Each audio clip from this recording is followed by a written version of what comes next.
Hai Sobat Sport, gimana kabarnya hari ini? Kembali lagi di Sportholic, Ignite Your Spirit of Sport. Hari ini kembali bersama Sekar gitu kan ya, di episode Sportholic yang kesekian gitu kan.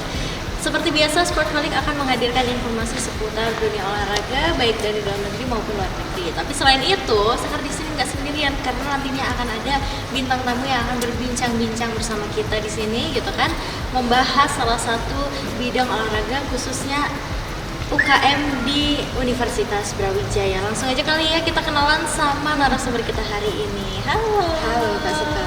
Boleh dong Mbak Salma perkenalan dulu ke Sobat Sport. Oke, sebelumnya kenalin aku Salman Kiramandani. Aku dari Fakultas Ilmu Administrasi, jurusannya Administrasi Publik. Oke, salam kenal gitu. Gimana kabarnya? Mas Salma hari ini? Alhamdulillah hari ini baik banget, meskipun di luar panas banget ya. Benar, Malang lagi panas ya lumayan ya. Benar. Oke, udah siap ya cerita gitu kan, berbagi bersama Sobat Sport. Siap banget. Oh ya, sebelumnya boleh dong Kak Salma perkenalan dulu. Sebenarnya Kak Salma ini tergabung di UKM apa sih? Di sini aku mau jelasin dulu, aku tuh tergabungnya di UKM dari fakultas. Jadi itu sebutnya itu LOF, Lembaga Otonomi Fakultas kayak gitu. Jadi agak beda sedikit nih sama UKM. Kalau LOF kan lingkungan kerjanya tuh lingkungan kerja fakultas kayak gitu. Jadi aku tuh tergabung di Mafioso. Mafioso itu adalah Master Organization of Sport. Jadi Mafioso itu kayak si yang menaungi bidang olahraga di fakultas tersebut dari berbagai cabur dan juga yang memfasilitasi para atlet gitulah di Universitas Brawijaya, khususnya di Fakultas Ilmu Administrasi. Ya, gitu ya. Mafioso. Oh, Mafioso. Oke, itu kayak berarti menghimpun gitu ya. Iya, benar banget ya. Komunitas dan klub-klub olahraga di VIA gitu. Berbagai cabur gitu istilahnya, memfasilitasi mereka untuk mendongkrak prestasi mereka gitu loh. Oke. Nah, Kak Salma sendiri tergabungnya di cabur apa? Kalau aku sendiri tergabung di cabur futsal ya. Iya, futsal udah futsal banget nih. Udah pakai ini ya, Iya. seragamnya gitu kan. Oke, karena udah ketahuan gitu ya, pemirsa kalau ternyata Kak Salma ini tergabungnya di cabur futsalnya VIA gitu kan. Otomatis nanti kita akan kulik-kulik lebih dalam lagi gitu kan, tentang LOF-nya ya. Nah, sebutannya apa ini? Panggil mafioso aja nggak? Mafioso aja. Kalau nggak futsal doang gitu nggak apa-apa. Futsal VIA gitu Iya, ya. benar. Kita akan kulik-kulik lebih dalam tentang futsal VIA ini tadi bersama Kak Salma. Oke, kita awali dengan kenalan dulu nih sama futsal VIA-nya. Boleh dong Kak Salma ceritain sebenarnya Mafioso Futsal VIA ini adalah apa namanya, komunitas atau klub yang seperti apa sih? Aku jelasin ya tadi. Jadi Mafioso itu sendiri berdiri sejak tahun 2008 ya. Sejak tahun 2008 di Mafioso ini, sejak tahun 2008 ini ada 5 cabur yang dinaungi. Ada futsal, basket, badminton, tenis meja, sama basket, futsal, badminton, tenis meja, sama volley. Ya benar Kak, makasih banyak ya. Lupa banget aku. Nggak apa-apa. Iya, sama itu. Terus di Mafioso-nya sendiri itu dibagi jadi 2 kementerian. Jadi Mafioso terdiri dari 2 kementerian, Kementerian Keatletan yang terdiri dari 5 cabur tadi, dan juga Kementerian Kelembagaan yang terdiri dari divisi-divisi yang kayak mengurus internal gitu, kayak mengurus jadi ada ketua umum, ada kayak sekretaris bendahara, terus kayak ada divisi-divisi di bawahnya tuh kayak ada humas dan lain, kayak yang mengatur sosial media kita kayak gitu. Terus kalau keatletan tuh fokusnya ya kita memfasilitasi para atlet untuk mendongkrak lebih prestasi-prestasi mereka gitu. Persiapan tanding, turnamen Iya, gitu ya. betul. Kayak kita yang menginfokan kalau ada turnamen, kita yang kayak mengumpulkan data para player, yang kita yang mengurus akomodasi kalau kita turnamen yang keluar Kota Malang kayak gitu. Berarti ada 2 kementerian tadi ya kayak. Iya, ada 2 kementerian gitu. Jadi punya fokus bidangnya masing-masing, tapi nggak luput dari keseluruhan gitu ya. Iya, betul. Oke, kalau tadi itu udah cerita secara umumnya gitu ya, dari Mafioso, Iya, Mafioso Mafioso. cabur futsal. Iya. Boleh dong diceritain awal mulanya pada bentuk cabur futsalnya gimana sih? Ada nggak sih sejarah atau cerita di balik?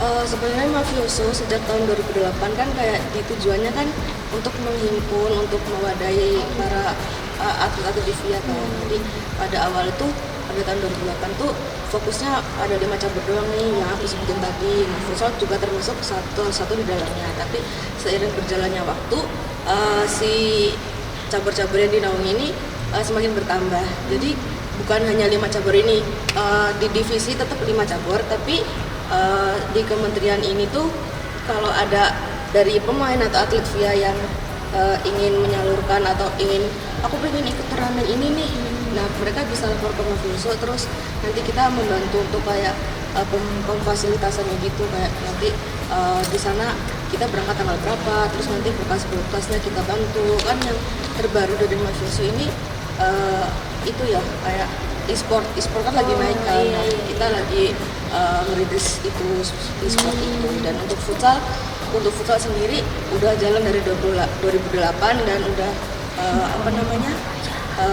dan udah kayak berkembang dari 2008 sampai sekarang. Oke, berarti walaupun divisi utamanya ada 5 atau caburnya ada 5 itu, tapi sekarang lagi banyak juga yang masuk. Iya. Jadi kayak mahasiswa yang pengen dibantu, difasilitasi di luar 5 cabur itu juga bisa gitu banget, ya. iya. Oke, itu tadi sejarah singkatnya mungkin ya. Ternyata dari 2008 Iya, gitu kan Mafioso cabur futsal ini juga udah berdiri. Pastinya juga udah banyak perkembangan dan juga banyak Iya, prestasi betul yang banget, udah iya. diraih gitu ya Kak Salma ya. Pastinya nanti kita bakal bahas-bahas lebih dalam lagi gitu kan tentang prestasi-prestasinya. Boleh nggak sih Kak Salma jelasin sedikit atau singkat aja gitu tentang struktur organisasi Mafioso ini? Boleh. Tadi kan dijelasin 2 kementerian itu. Dan mungkin jumlah anggotanya itu sekarang berapa sih? Jadi untuk struktur dari organisasi ya dari Mafioso sendiri itu di atas atau pengurus inti itu ada ketua umum, ada sekretaris, bendahara dan wakil ketua umum. Terus nanti di bawahnya itu ada BPH, ada menteri dan wakil menteri. Nah, menteri dan wakil menteri ini membawahi para divisi seumpama di kementerian kelembagaan ya. Itu nanti ada divisi humas, divisi PSO, divisi rumah tanggaan dan lain-lain. Nah, nanti yang di divisi keatletan juga seperti itu. Jadi para kadif, para kepala divisi ini membawahi staf-staf juga yang 5 cabur tadi. Dan setiap divisi berbeda-beda kayak jumlah anggotanya. Kayak kalau humas mungkin lebih banyak karena setiap laruma kan berbeda-beda nih. Laruma tuh latihan rutin mahasiswa ya. Itu berbeda-beda tempatnya dan mereka butuh banyak SDM kan. Kalau harus live report nih, kita sosmed juga aktif kan, jadi harus live report dan lain-lain, pasti humas butuh lebih banyak SDM. Jadi mereka 9 orang, terus nanti futsal ada 7 orang, terus itu sesuai pembagiannya dari pengurus inti sih, itu dari sejak awal. Oke, luar biasa, kita udah jadi kenal gitu ya dengan Mafioso futsal dan juga 5 divisi lainnya tadi yang ada di VIA gitu ya Sobat Sport. Nah, pastinya habis ini kita bakal kulik lebih dalam lagi gitu kan, tapi setelah yang satu ini Sobat Sport. Jadi jangan kemana-mana, tetap di Sportholic.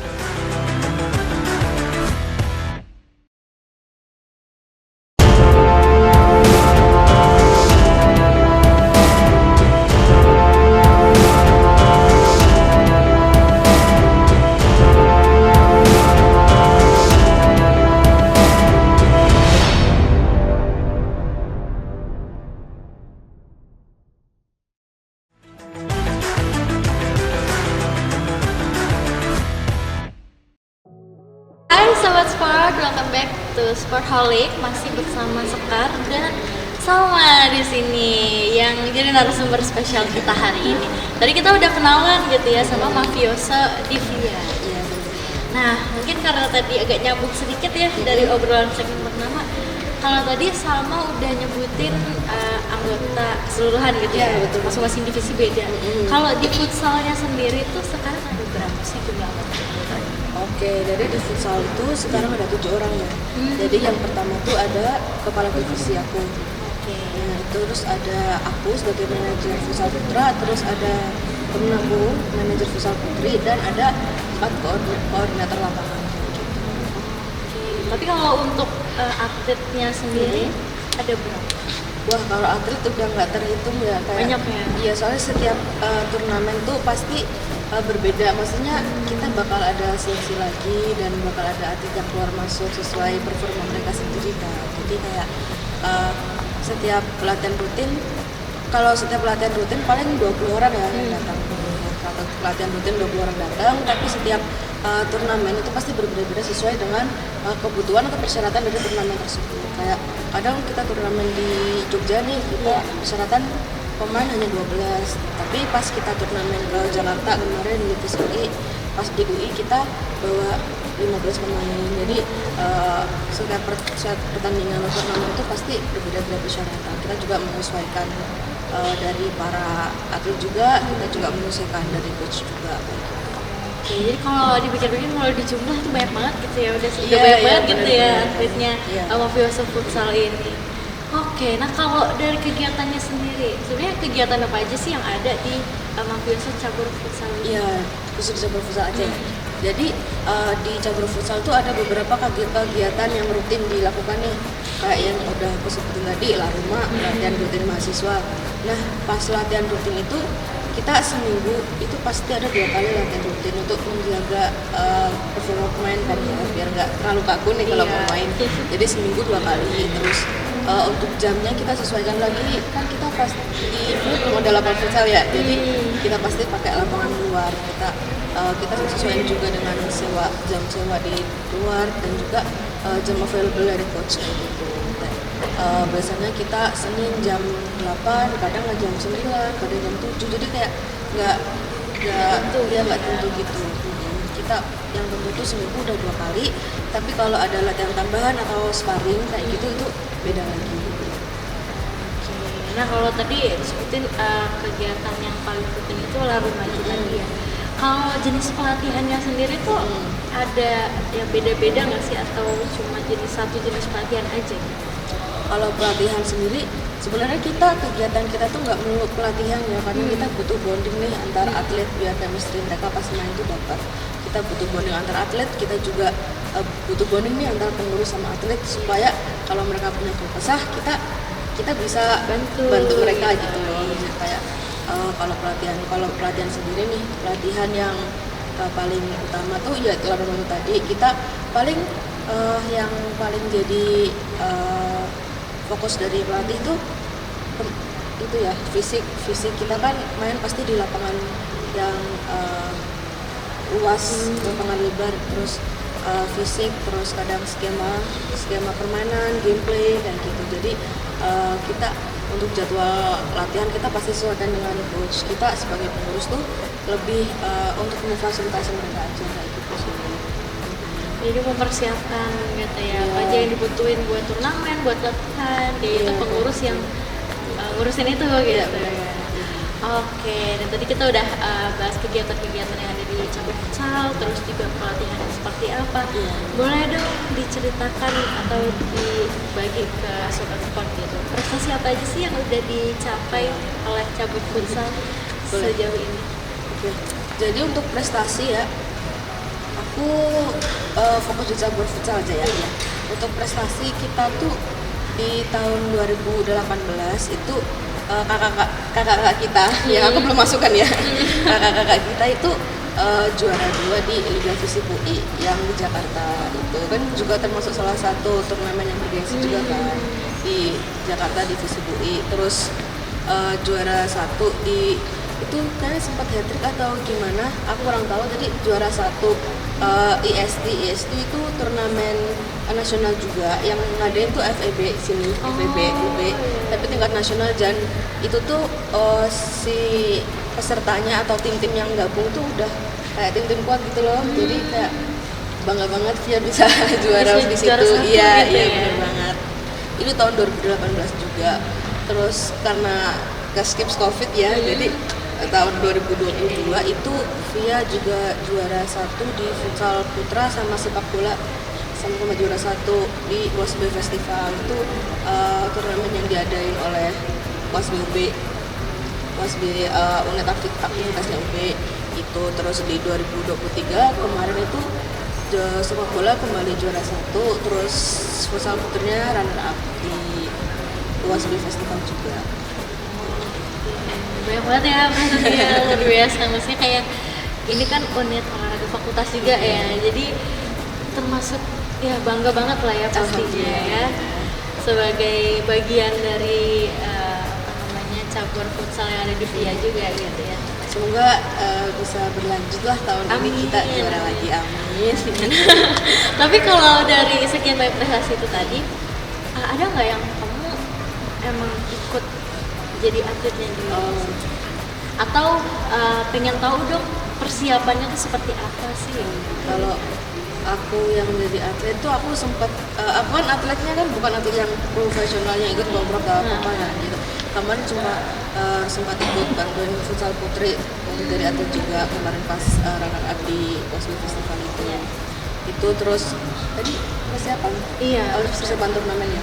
Kalau persiapan turnamen itu kita pasti seminggu bukan lagi 2 kali latihannya, pasti lebih kan. Kalau persiapan turnamen apalagi hamin seminggu atau hamin yang udah deket banget lah, kita bukan lagi sekedar latihan, tapi kita kadang habis latihan harus membangun chemistry lagi nih sama antar pemain, kita bonding lagi nih.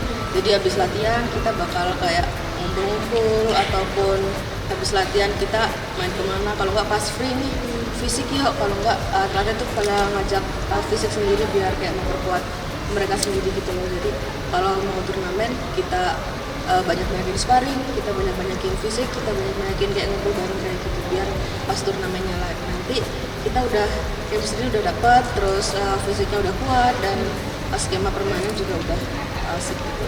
Oke, luar biasa ya Sobat Sport. Jadi udah banyak banget pembahasan kita, tapi nggak akan berhenti di situ gitu. Masih ada lanjutannya gitu. Tapi akan kita lanjutkan di segmen selanjutnya.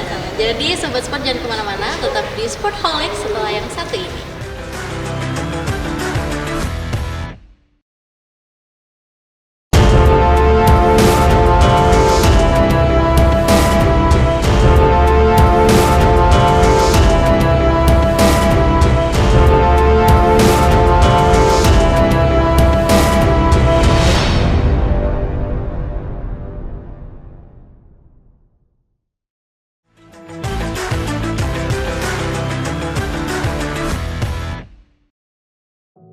Hai Sobat Sport, welcome back to Sportholic. Masih bersama Sekar dan juga narasumber kita hari ini ada Kak Salma. Tadi kita udah bahas banyak banget ya tentang awal kita ngenalin dulu sama ngenalin Mafioso, terutama di cabur futsal gitu kan. Terus kegiatannya apa aja, strukturnya gimana, prestasinya apa aja pun udah disebutkan gitu. Nah sekarang nih, Sekar tuh lebih penasaran ke Salmanya ya. Waduh. Tadi di awal juga udah kenalan kalau Salma ini merupakan manajer dari futsal putra gitu iya, ya. Benar.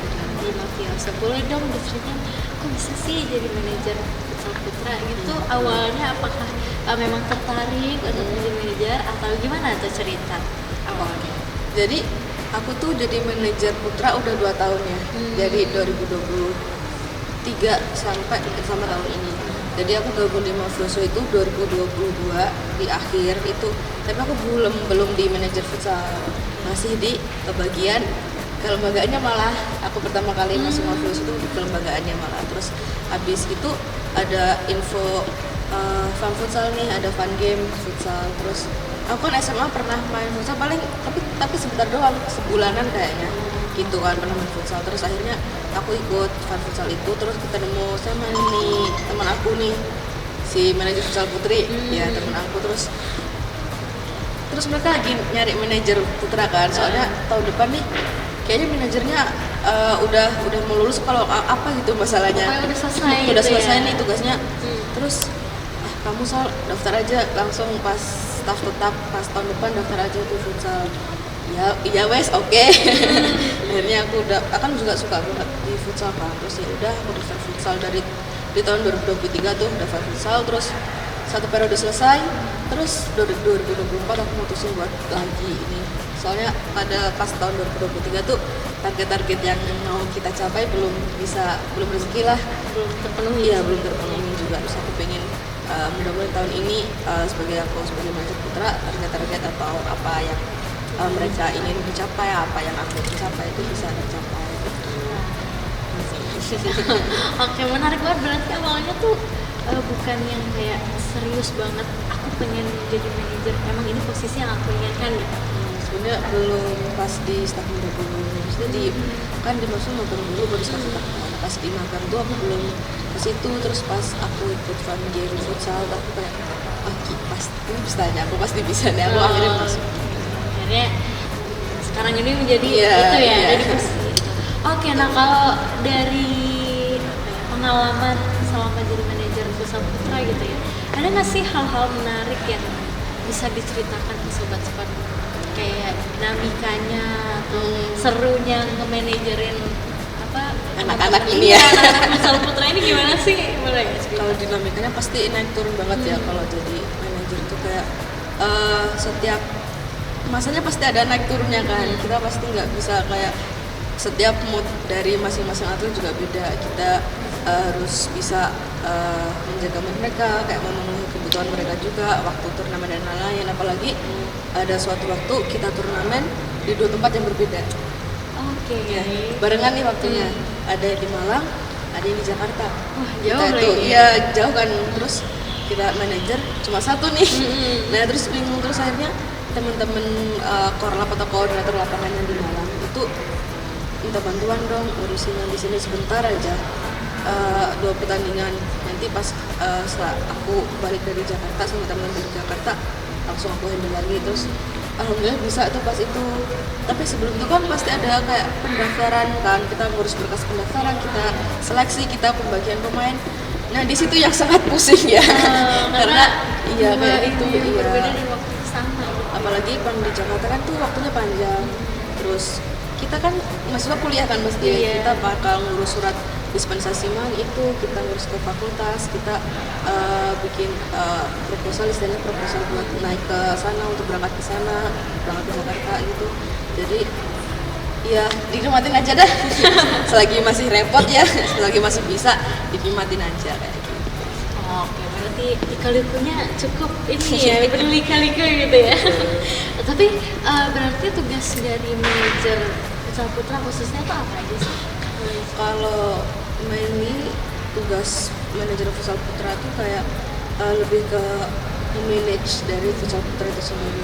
Jadi yang kayak kalau latihan rutin kita yang nyiapin lapangan, maksudnya nyiapin tuh kita booking lapangan nih, booking tempat, terus kita kayak koordinasi buat sama teman-teman pengelola, kayak jangan lupa bawa bawa bola, bawa kun buat latihan, dan bawa ya buat skipping ladder dan lain-lain itu buat bawa perlengkapannya. Lebih lagi kalau pas mau turnamen itu kita menjadwalkan sparring, kita komunikasi nih sama tim-tim lain, kayak manajer tim lain, bisa nggak sparring buat hari ini, kita koordinasi masalah lapangan juga buat sparring. Terus pas mau turnamen kita juga mastiin kita mesti kontak ke turnamen yang kayak tanya-tanya ini peraturannya gimana, kalau nggak kita ada negosiasi nih dari tim kita minta apa ke mereka kayak gitu, kayak masalah waktu atau masalah apa gitu. Jadi sebagai penghubung antara, kalau turnamen penghubung antara si panitia sama si teman-teman player gitu sih. Oke, berarti tugasnya lebih ke ngurus hal-hal yang harus disiapin juga gitu ya. Harus si atletnya biar fokus latihan aja deh sama main gitu. Nah kalau dari dukungan fakultas sendiri terhadap cabur futsal sendiri gimana? Alhamdulillahnya dukungan dari fakultas baik ya. Dengan buktinya kayak kita mau main apa, ada dispensasi, mereka ACC ataupun accept itu kayak di ACC buat dispensasi pemain. Jadi para pemain pasti pasti main di luar kota atau mau main di yang pas waktunya tanding tapi waktunya kuliah, mereka nggak bingung gitu loh, ada dispensasinya kayak gitu. Jadi menurut aku dukungan dari fakultas baik dan juga bisa lebih baik lagi kayak gitu. Oke, terakhir mungkin ya sekalian closing statement gitu. Boleh dong kasih singkat aja harapan Salma buat cabur futsal ke depannya. Kalau harapan aku buat cabur futsal ke depannya, semoga si para player ini mainnya lebih menikmati aja lah, lebih fokus ke apa yang mau mereka capai. Mereka nyaman saat bermain, gak usah ngepikirin target apapun itu, yang penting kalian main dengan hati. Terus kalau udah rezekinya juara ya alhamdulillah, kalau belum kita coba lagi tahun depan, kayak gitu aja sih. Oke, luar biasa. Terima kasih semua karena sudah berkenan untuk hadir di Sportholic Iya, gitu kan, sama-sama. menyapa sobat sport, berbagi tentang cabur futsal yang ada di Via Mafioso gitu Iya. kan. Semoga apa yang disampaikan nanti bisa bermanfaat untuk kita semua ya. Amin. Oke, sobat sport, itu tadi bertanda juga bahwa episode kali ini sudah kita cukupkan gitu ya. Kita say bye dulu sama-sama yang sudah bersedia hadir di sini dan menyapa sobat sport sekalian. Jangan lupa saksikan terus Sportholic hanya di YouTube Universitas Brawijaya Televisi. Oke, aku Sekar pamit undur diri dan Aku Salma, pamit undur diri. kita dari Sportholic, Ignite Your Spirit of Sport. Bye!